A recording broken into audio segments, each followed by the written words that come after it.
Assalamualaikum warahmatullahi wabarakatuh. Ensiklopedia Al-Fatih kembali ke hadapan Anda untuk berbagi info Islami. Semoga menginspirasi aktivitas Anda hari ini.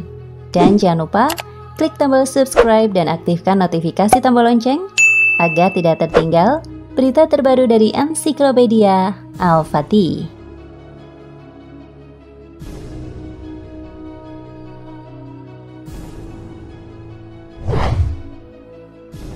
Hari ini ada banyak agama yang kita jumpai di dunia. Setiap agama memiliki konsep keyakinan, kitab suci, dan tata cara ibadah yang berbeda-beda. Namun sejumlah pakar perbandingan agama mengklasifikasikan agama-agama yang ada saat ini menjadi dua macam, yaitu Samawi dan Ardi. Agama-agama Samawi merujuk kepada tiga agama monoteistik, yaitu Yahudi, Nasrani, dan Islam. Dalam beberapa literatur, agama-agama itu juga kerap disebut agama Semitik, karena ketiganya diturunkan di tengah-tengah rumpun bangsa yang sama, yakni masyarakat keturunan Sam atau putra Nabi Nuh alaihi salam.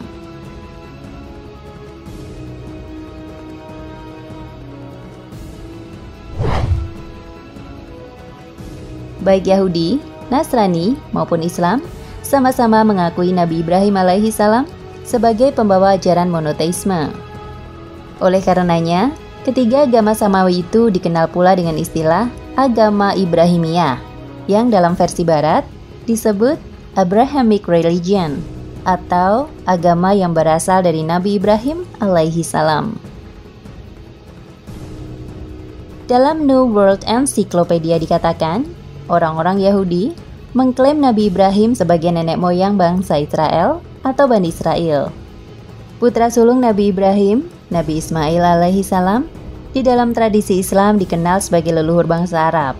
Sementara menurut tradisi Kristen, Nabi Ibrahim yang di dalam Bible disebut Abraham digambarkan sebagai bapa orang-orang beriman.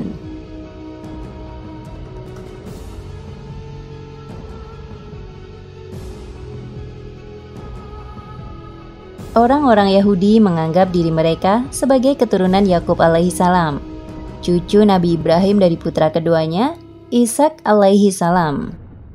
Kata Yahudi sendiri berasal dari bahasa Ibrani, Yehudi, yang berarti orang-orang dari kerajaan Yehuda. Di dalam Bible disebutkan, Yehuda adalah putra keempat Yakub alaihi salam dan merupakan salah satu dari 13 pendiri suku Bani Israel.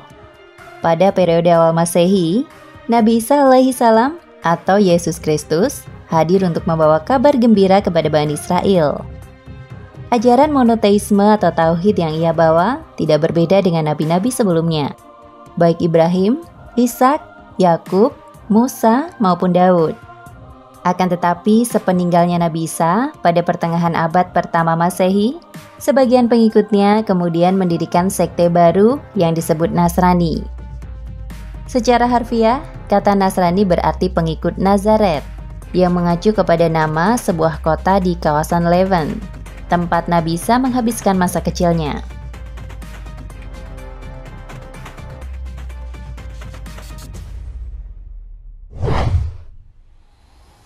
Dalam perkembangan selanjutnya, sekte Nasrani akhirnya terpisah menjadi agama tersendiri dengan keyakinan dan praktik ritual yang khas. Yesus Kristus lantas diposisikan sebagai tokoh sentral di dalam agama tersebut. Ia pun dianggap sebagai perwujudan Tuhan yang menyatu dalam kepribadian Tuhan dan Roh Kudus. Konsep teologi semacam ini belakangan dikenal dengan istilah Trinitas, yang diterima oleh hampir semua cabang Nasrani.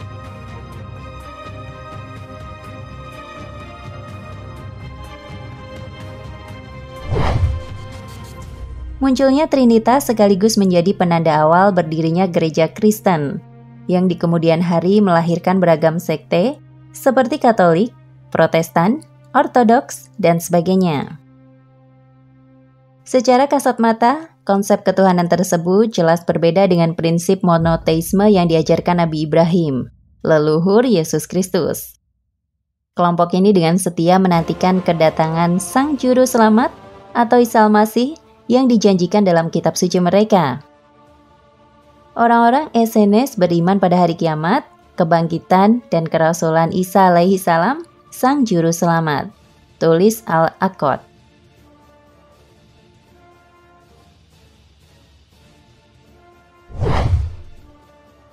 Hari ini, pengikut Isa Al-Masih yang masih mengikuti ajaran monoteistik dan menolak doktrin Trinitas masih dapat dijumpai. Mereka menyebut diri sebagai kelompok Kristen Unitarian atau Unitarian Christians. Sekte Kristen ini hanya mengakui Isa Al-Masih sebagai Rasul Allah, bukan Tuhan seperti yang diyakini kebanyakan umat Nasrani lainnya. Namun di sisi lain, mereka tidak mengakui Nabi Muhammad SAW sebagai utusan Allah Subhanahu wa Ta'ala yang terakhir.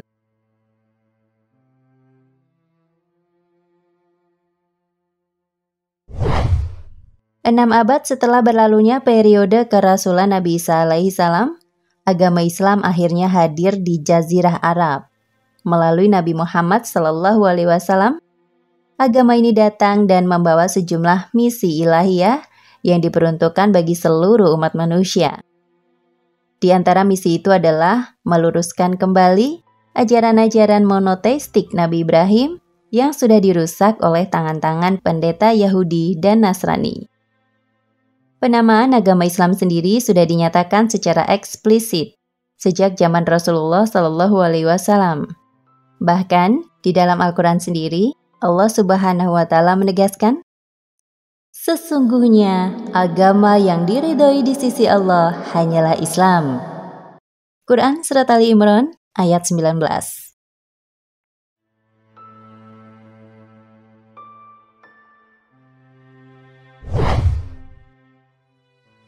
Mereka adalah para ahli kitab. Dalam ajaran Islam, penganut agama Ibrahimiyah seperti Yahudi dan Nasrani dikenal dengan sebutan ahli kitab. Dinamakan demikian karena mereka mengakui ajaran-ajaran Nabi yang membawa kitab suci dari Allah Subhanahu wa Ta'ala, yaitu Taurat melalui Nabi Musa alaihi salam, Zabur melalui Nabi Daud alaihi salam, dan Injil melalui Nabi Isa alaihi salam.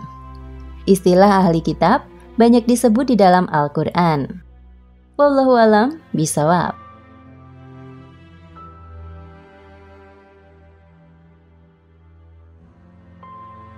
Nah, pemirsa Ensiklopedia Al-Fatih, sampai di sini perjumpaan kita kali ini. Semoga menginspirasi.